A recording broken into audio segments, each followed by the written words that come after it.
आप सभी को आज मैं आप सभी को प्रबोधिनी एकादशी की कथा सुना रही हूँ। ब्रह्मा जी बोले, हे मुनि श्रेष्ठ, अब आप पापों को नष्ट करने वाली तथा पुण्य और मुक्ति को देने वाली प्रबोधिनी एकादशी का महात्म्य सुनिए। भागीरथी गंगा मनुष्य को तभी तक फल देती है जब तक कि कार्तिक मास की प्रबोधिनी एकादशी नहीं आती। तीर्थ, नदी, समुद्र आदि सब तभी तक फल देते हैं जब तक प्रबोधिनी एकादशी नहीं आती। कार्तिक मास शुक्ल पक्ष की प्रबोधिनी एकादशी के व्रत का फल 1 सहस्त्र अश्वमेध 100 राजसूय यज्ञ के फल के बराबर होता है। नारद जी ने पूछा, हे पिता, एक संध्या को भोजन करने से, रात्रि में भोजन करने तथा पूरे दिन उपवास करने से क्या क्या फल मिलता है, उसे आप समझाइए। ना ब्रह्मा जी बोले कि हे नारद, एक संध्या को भोजन करने से, एक जन्म की रात्रि में भोजन करने से 2 जन्म में तथा पूरे दिन उपवास करने से 7 जन्म के सभी पाप नष्ट हो जाते हैं। जिस वस्तु का त्रिलोक में मिलना दुष्प्राय है, वह वस्तु प्रबोधिनी एकादशी के व्रत से मिल जाती है। प्रबोधिनी एकादशी के व्रत के प्रभाव से सुमेरु पर्वत के समान कठिन पाप क्षण मात्र में ही नष्ट हो जाते हैं। अनेकों पूर्व जन्म के किए हुए बुरे कर्मों को प्रबोधिनी एकादशी का व्रत क्षण भर में नष्ट कर देता है। जो मनुष्य अपने स्वभाव अनुसार इस प्रबोधिनी एकादशी का व्रत विधि पूर्वक करते हैं, उन्हें सब पूर्ण फल मिलता है। हे पुनीश्वर, जो मनुष्य श्रद्धापूर्वक थोड़ा भी पुण्य करते हैं, वह उसका पुण्य पर्वत के समान अटल हो जाता है। जो अपने हृदय के अंदर ही ऐसा ध्यान करते हैं, उनकी बीती हुई तथा आने वाली 10 पीढ़ियाँ विष्णु लोक में जाकर निवास करती हैं और नरक में अनेक दुख को भोगते हुए पितृ विष्णु लोक में जाकर सुख भोगते हैं। परम हत्या आदि महान पाप भी प्रबोधिनी एकादशी के दिन रात्रि को जागरण करने से नष्ट हो जाते हैं। प्रबोधिनी एकादशी को रात्रि का जागरण करने का फल अश्वमेध आदि यज्ञों के फल से अधिक होता है। समस्त तीर्थों में जाने तथा गौ, स्वर्ण, भूमि आदि के दान का फल कार्तिक मास के शुक्ल पक्ष की प्रबोधिनी एकादशी के रात्रि के जागरण के फल के बराबर होता है। इस संसार में उसी मनुष्य का जीवन सफल है जिसने प्रबोधिनी एकादशी के व्रत के प्रभाव द्वारा अपने कुल को पवित्र किया है। संसार में जितने भी तीर्थ हैं तथा जितने भी तीर्थों की आस की जाती है, वह सब प्रबोधिनी एकादशी का व्रत करने वाले के घर में रहते हैं। मनुष्य को समस्त कर्मों को त्यागते हुए भगवान की प्रसन्नता के लिए कार्तिक मास की प्रबोधिनी एकादशी का व्रत करना चाहिए।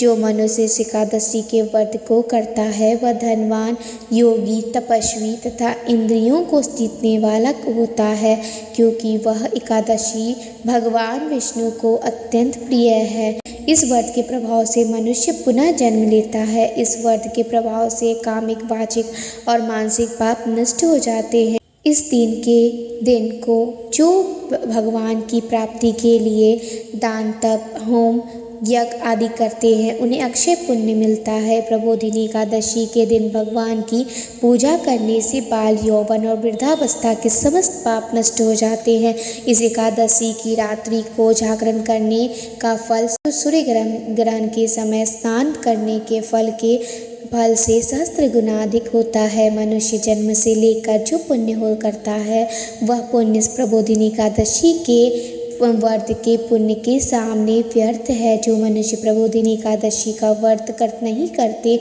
उनके समस्त पुण्य व्यर्थ हो जाते हैं। इसलिए हे नाथ, तुमको भी विधि पूर्वक विष्णु भगवान की पूजा करनी चाहिए। जो मनुष्य कार्तिक मास में धर्मपरायण होकर अन्य व्यक्तियों का अन्न नहीं खाते हैं, उन्हें चंद्रायन व्रत का फल मिलता है। कार्तिक मास में भगवान दान आदि से उतने प्रसन्न नहीं होते जितने की शास्त्रों की कथा सुनने से प्रसन्न होते हैं। कार्तिक मास में जो मनुष्य भगवान की कथा को थोड़ा बहुत पढ़ते या सुनते हैं उन्हें 100 गौ के दान का फल मिलता है। जो मनुष्य अपने कल्याण के लिए विष्णु भगवान की कथा सुनते हैं वे अपने कुटुंब का उद्धार करके 1 सहस्त्र गौदान का फल पाते हैं। जो मनुष्य प्रबोधिनी एकादशी के दिन विष्णु की कथा सुनते हैं उन्हें 7 द्वीपों के दान का फल मिलता है। जो मन विष्णु की कथा भक्ति पूर्वक सुनते हैं और कथा वाचने वाले ब्राह्मण की यथोचित पूजा करते हैं तथा उसे संतुष्ट करते हैं वे उत्तम लोक को चाहते हैं। इस पर नारद जी बोले कि हे ब्रह्मा जी, अब आप एकादशी के व्रत का विधान कहिए और कैसा व्रत करने से कौन सा पुण्य मिलता है वह भी समझाइए। ब्रह्मा जी बोले कि हे नारद, इस एकादशी के दिन मनुष्य को ब्रह्म मुहूर्त में उठना चाहिए और नदी, तालाब, कुआं आदि पर स्नान करके व्रत का नियम ग्रहण करना चाहिए। उस समय भगवान से विनय करनी चाहिए कि भगवान, आज मैं निराहार रहूँगा और दूसरे दिन भोजन करूँगा, इसलिए आप मेरी रक्षा करें। इस प्रकार विनय करके भगवान की पूजा करनी चाहिए और व्रत का प्रारंभ करना चाहिए।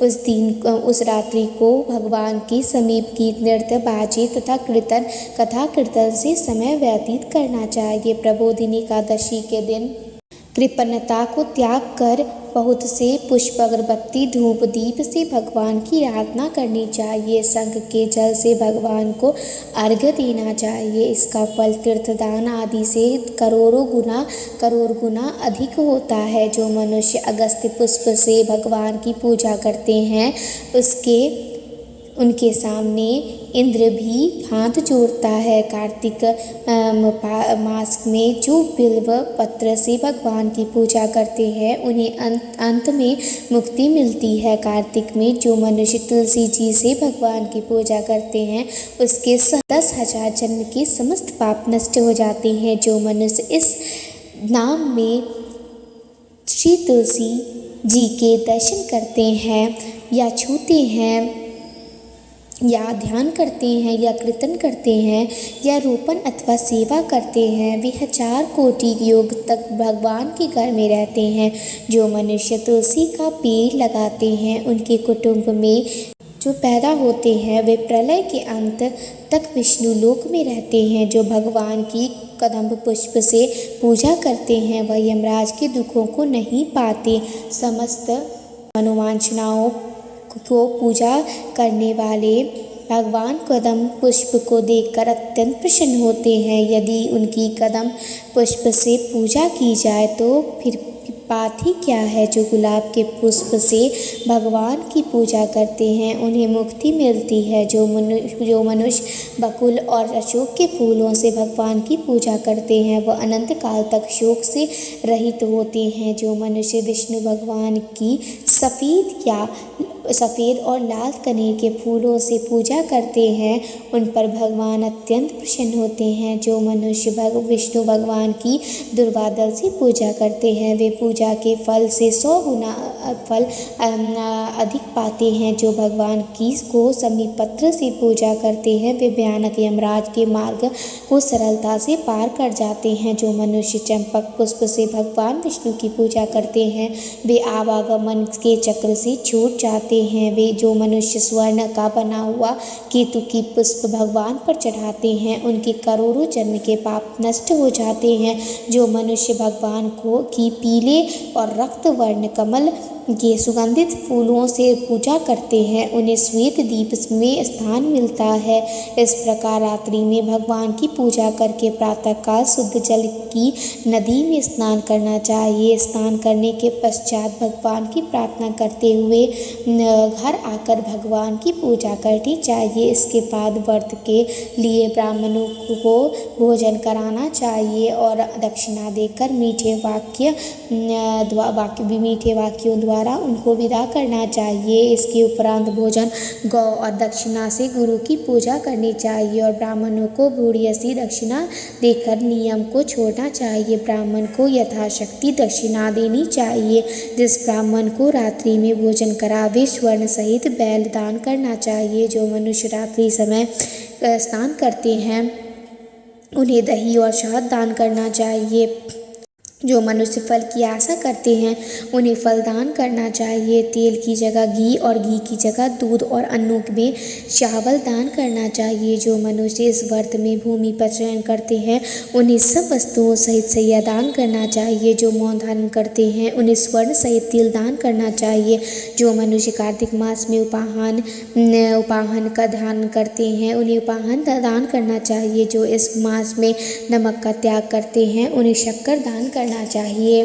जो मनुष्य नित्य प्रति देव मंदिरों में दीप जलाते हैं उन्हें स्वर्ण या तांबे के दीप को घी तथा बत्ती सहित दान करना चाहिए। जो मनुष्य चातुर्मास्य व्रत में किसी वस्तु को त्याग करते हैं उन्हें उस दिन से पुनः ग्रहण करना चाहिए। जो मनुष्य प्रबोधिनी एकादशी के दिन विधि पूर्वक व्रत करते हैं उन्हें अत्यंत सुख मिलता और अंत में स्वर्ग को जाते हैं।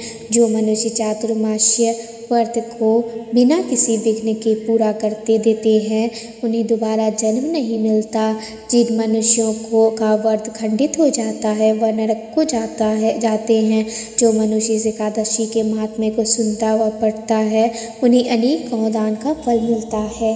राधे राधे।